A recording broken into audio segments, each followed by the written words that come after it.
And there's science behind this too. Our brains notice what we focus on. If you keep repeating, I can't, your brain will find proof of that.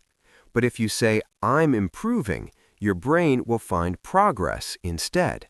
That's why reprogramming your mind is so powerful. You can use affirmations like, I am getting better every day, visualization, imagining yourself speaking confidently, and even gratitude, focusing on what is going well. I love that because when your mind believes you're growing, your actions naturally follow, and that's how real confidence starts to take root. So far, we've talked about mindset, but mindset alone isn't enough. You also need action. Exactly. Confidence grows when you practice it in small, daily ways. Think of it like exercise. You get stronger little by little. One of the easiest places to start is body language. Stand tall, smile, and make eye contact. Even before you speak, your body is already telling people, I believe in myself. And when you do speak, remember, you don't need complicated English to sound confident. Speak slowly and clearly. Simple words spoken with calmness are much more powerful than long sentences spoken with fear. Yes, and I always say take small risks every day. Ask one question in class, greet one new person, or practice one English sentence out loud. Each little risk builds your confidence brick by brick. And here's the key. Celebrate your wins. Write them down in a journal or just say to yourself, I did it. Even small victories count.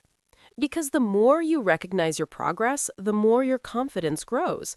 But Tom, there's another piece of the puzzle. Even if you're working on yourself, your environment plays a huge role. Absolutely. You've probably heard the saying, you are the average of the 5 people you spend the most time with. And it's true. If you surround yourself with negative people who complain all the time, it's hard to feel confident. But if you're around positive, supportive people, their energy lifts you up. Yes, for English learners, that might mean joining an English-speaking group or an online community.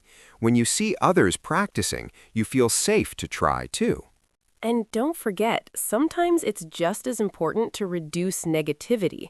That might mean spending less time with people who put you down, or even limiting negative news in social media. I remember when I joined my first English learning community, suddenly I wasn't alone anymore. We encouraged each other, shared mistakes, and celebrated progress together. That made me feel so much more confident. That's such a great example. The right environment doesn't just support your confidence, it multiplies it. And to make this real, let's share some inspiring examples. Yes, one of our listeners, Ahmed, once told us he was terrified of speaking English at work. He stayed quiet in meetings, even when he had good ideas. But then he decided to practice with podcasts, just 5 minutes a day. He listened, repeated sentences, and slowly started speaking with colleagues.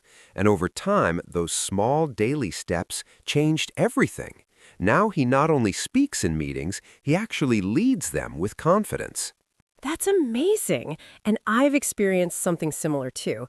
I used to hate speaking in front of large groups, but I focused on one small habit, slowing down and breathing before I spoke.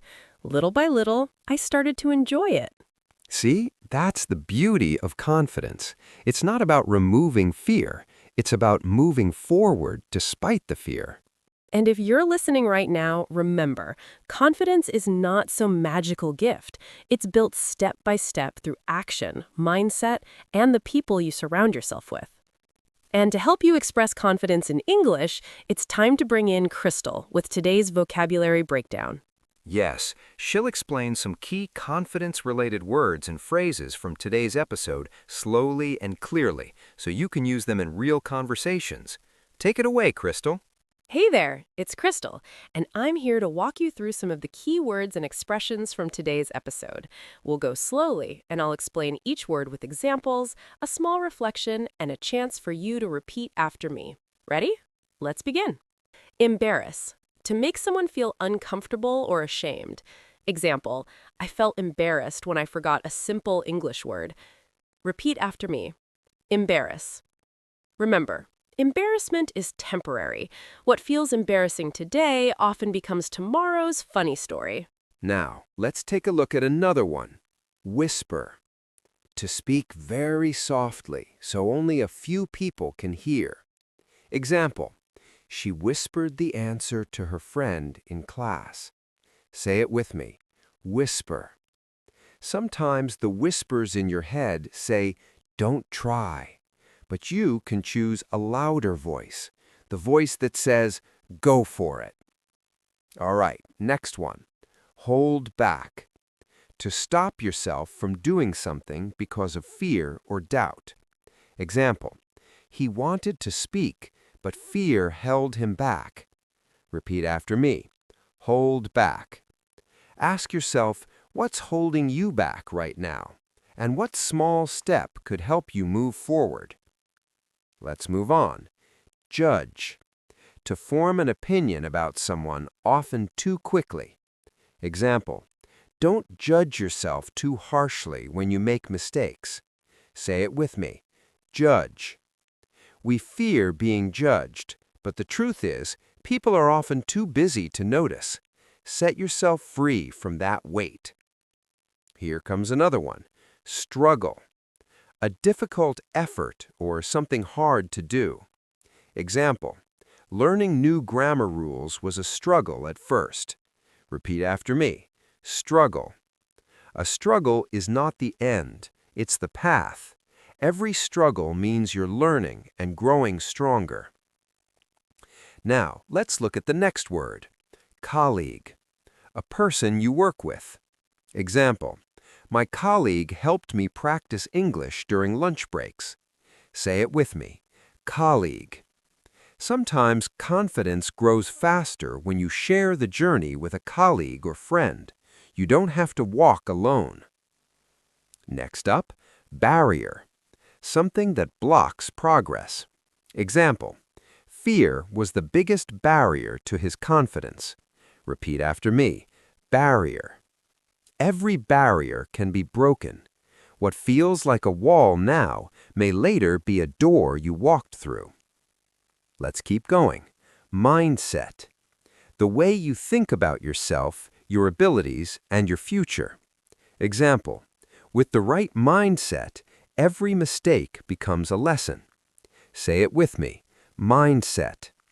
Your mindset shapes your confidence. Choose a mindset that pushes you forward, not one that keeps you small. Here's another one. Affirmation. A positive sentence you say to yourself to build confidence.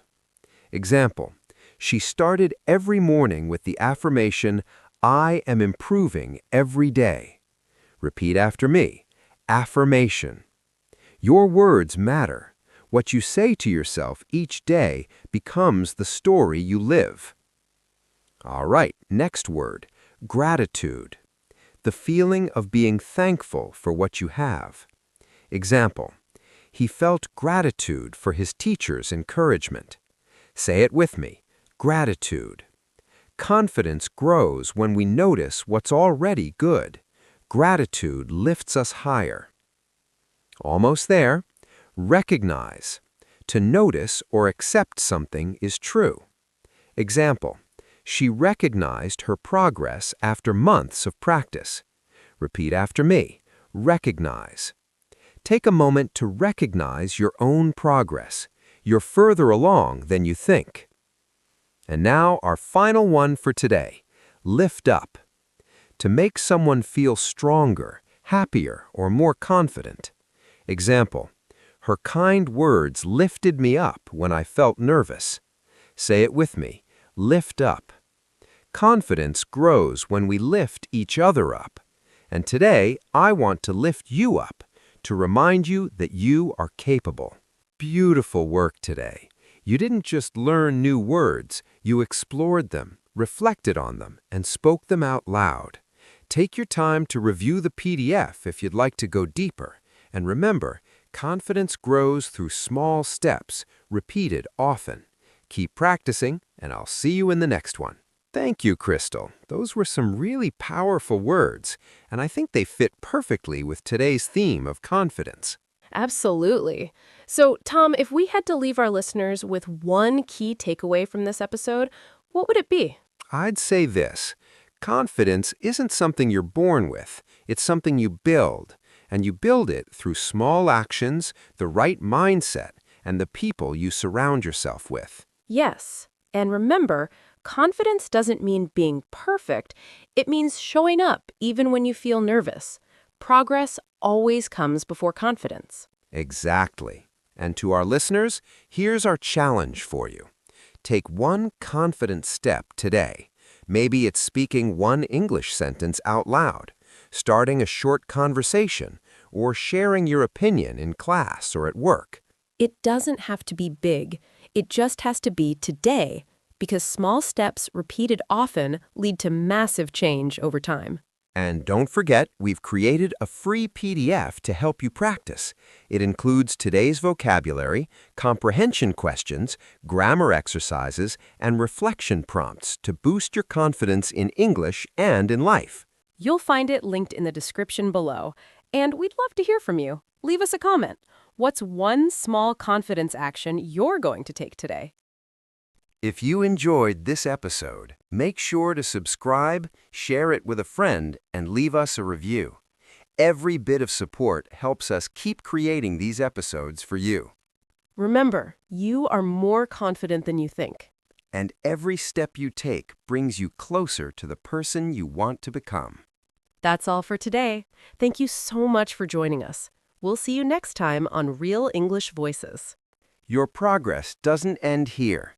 To continue advancing your English skills, click on the next video or explore the additional videos we've thoughtfully selected for you.